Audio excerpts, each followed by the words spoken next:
dado esta oportunidad en este Congreso Internacional de Acceso a la Justicia del Adulto Mayor, ¿no? Entonces, procuramos, pues, en este Congreso ver la visión de la capacitación en justicia de paz, mediación y conciliación extrajudicial, con forma de acceso a la justicia para las personas mayores en comunidades de escasos recursos de las repúblicas de Perú y Ecuador, y también puede replicarse en otras comunidades donde haya poblaciones vulnerables en edad, como comunidades indígenas y barrios periféricos, que lamentablemente pues no tienen, digamos, el acceso adecuado a la justicia formal o a la justicia que denominamos de los tribunales, ¿no? Entonces agradezco mucho, seguimos con lo que nosotros estamos desarrollando. Empecemos con un pensamiento motivador, en este caso, ¿no? El aprendizaje continuo es algo importante, ¿no? Si volvemos para atrás, pasamos muy rápido. El aprendizaje continuo rejuvenece tu alma en cada nuevo día, ¿no? Desde que hemos venido a este mundo, hemos sido niños, luego pasamos a la adolescencia, luego ya somos adultos y la última fase es la adultez mayor. El aprendizaje continuo es algo permanente y necesario para motivarnos siempre. Eso es lo que le digo a todos, y yo también, como persona adulta mayor, en Perú desde los 60 años ya somos legalmente adultos mayores, ¿no? Entonces tenemos que tratar de hacer que esto sea algo positivo.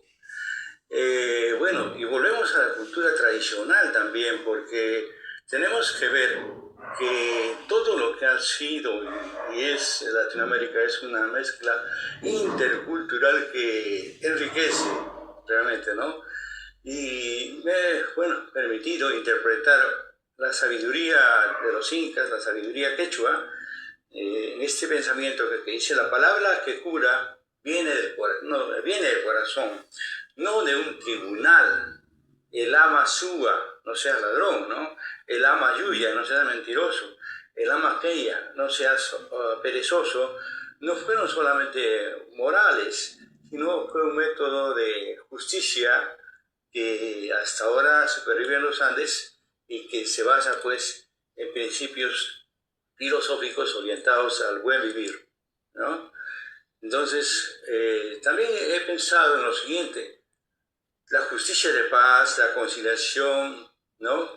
La mediación, no nos llegaron a nosotros con una ley, nacieron con las raíces de nuestros pueblos, cuando los mayores enseñaban que la resolución del conflicto no se impone, se resuelve con palabras sabias, la mirada justa y la memoria limpia, ¿no? Eso es algo importante de reconocer, de acuerdo a las fuentes históricas que hemos podido estudiar durante estos años sobre la mediación.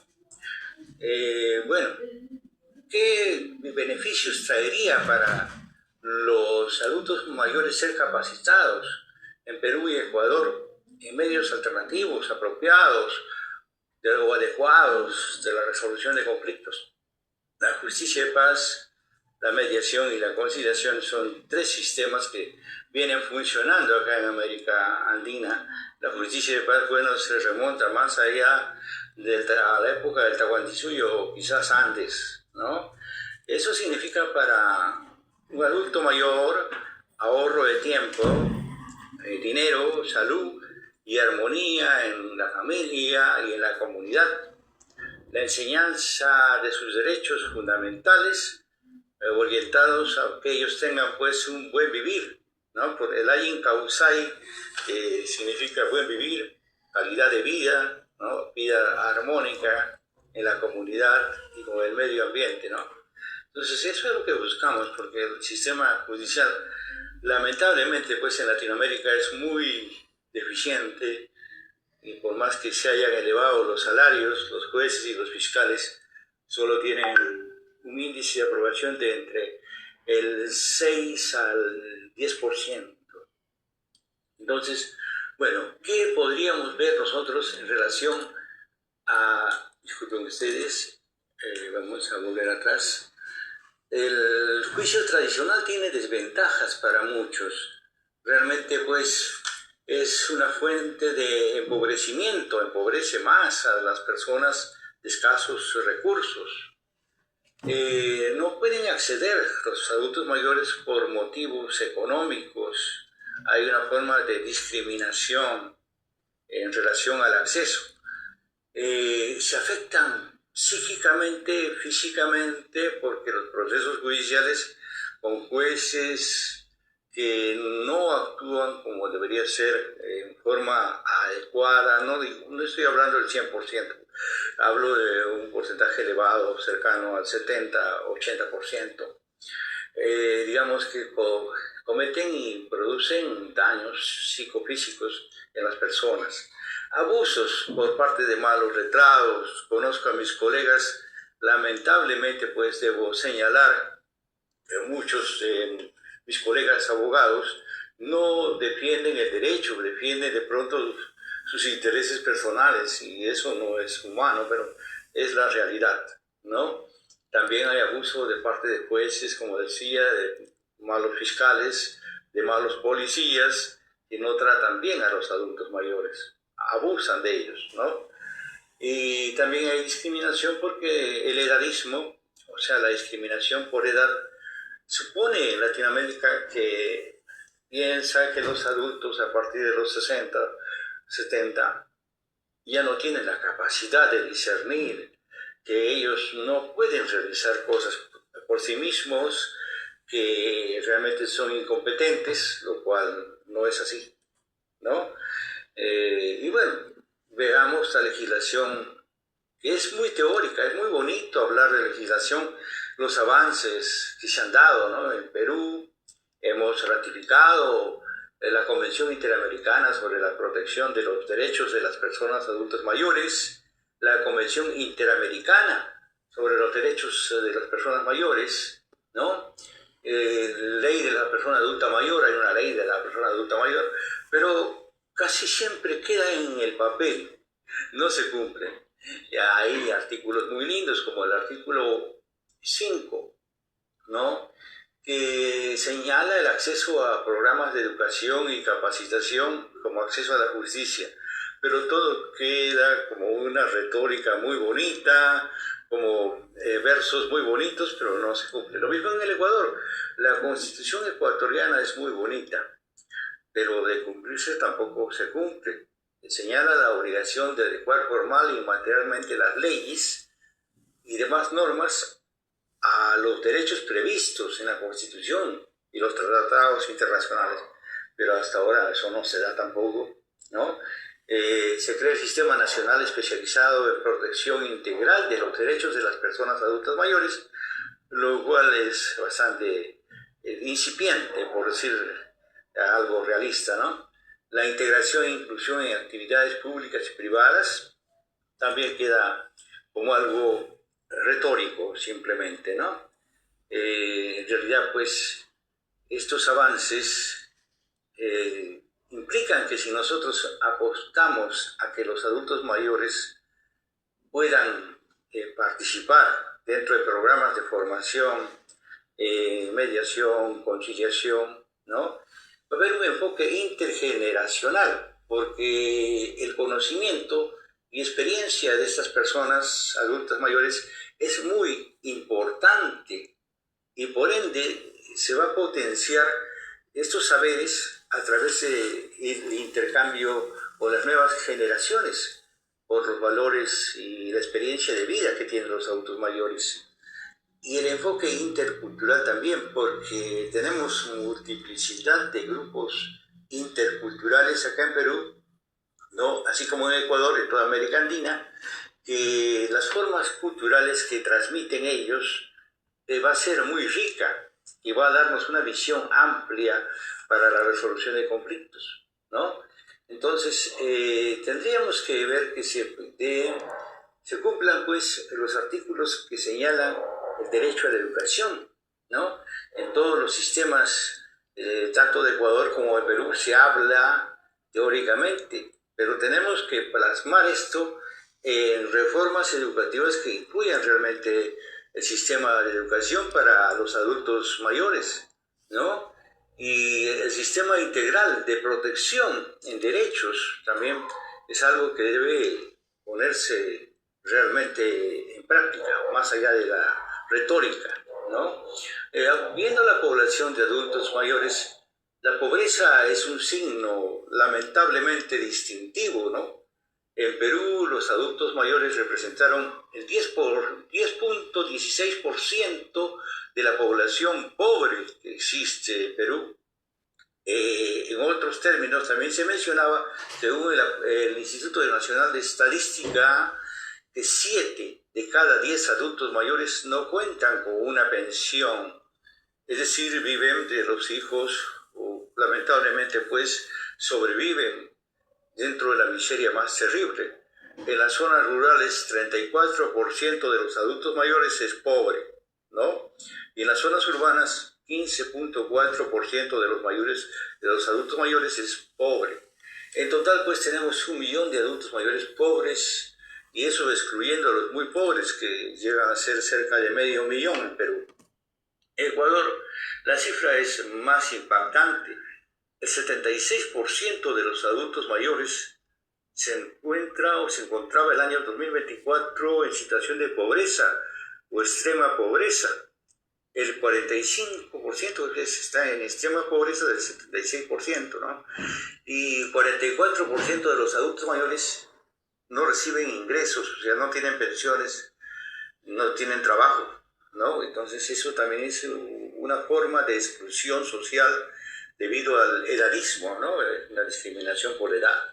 Entonces, frente a esta realidad que vemos en estos gráficos, tenemos la miseria y la exclusión social de los programas de acceso a la justicia de parte de los adultos mayores en nuestros países andinos, particularmente Perú y Ecuador, que son las realidades donde he capacitado en mediación y conciliación durante 25 años.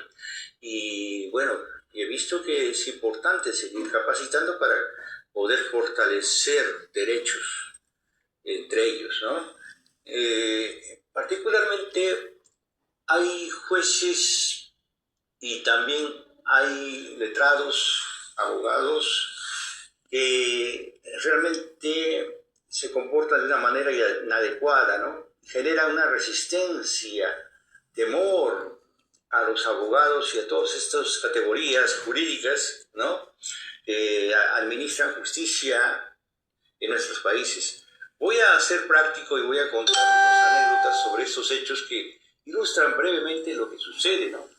La primera vez, bueno, es que yo contemplé una situación muy terrible, fue cuando vi llorar a una anciana con sus escasos artefactos en la puerta del estudio de un abogado, de un colega. En ese tiempo yo era presidente de la Asociación de Abogados de San Juan del Lurigancho, y vi a una señora en la puerta de un estudio que cargaba su licuadora, cargaba su olla arrocera, cargaba su plancha, ¿no? Y lloraba en la puerta del estudio.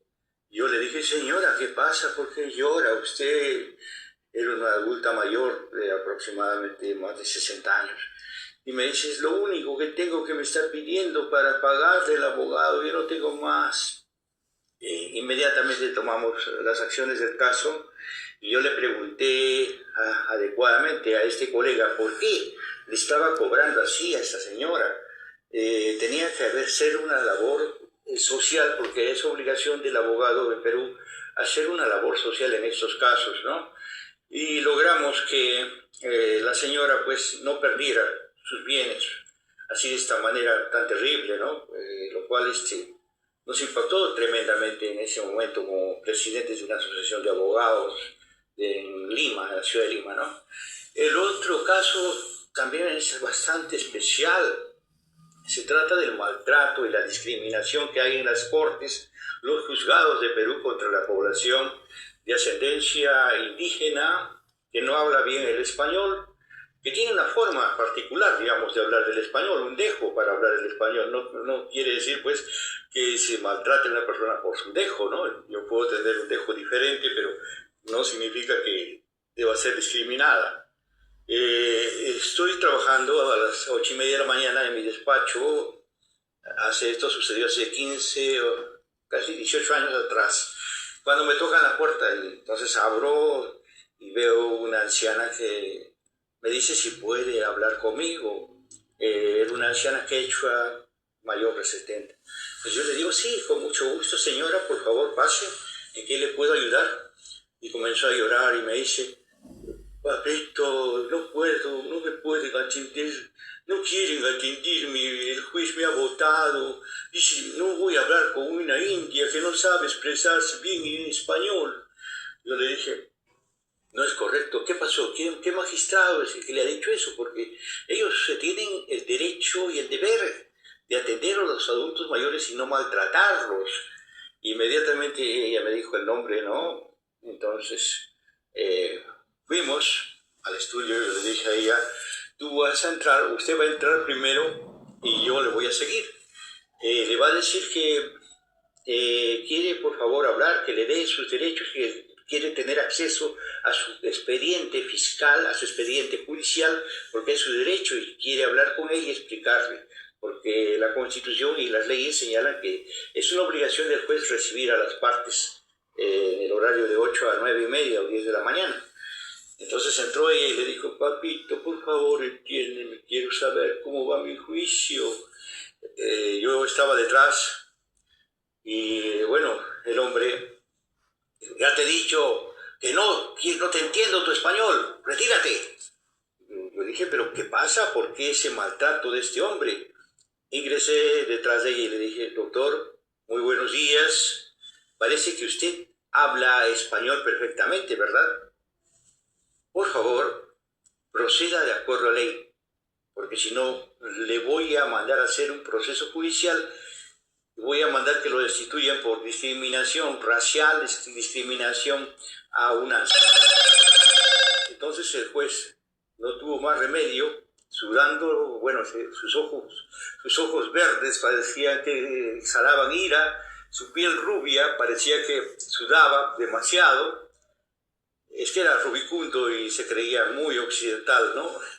Delante de mí, tuvo con rabia, con los nervios o los músculos que le querían estallar, tuvo que atender a esta persona adulta mayor así de esta manera. Casos como este son cotidianos, lamentablemente, entre jueces fiscales.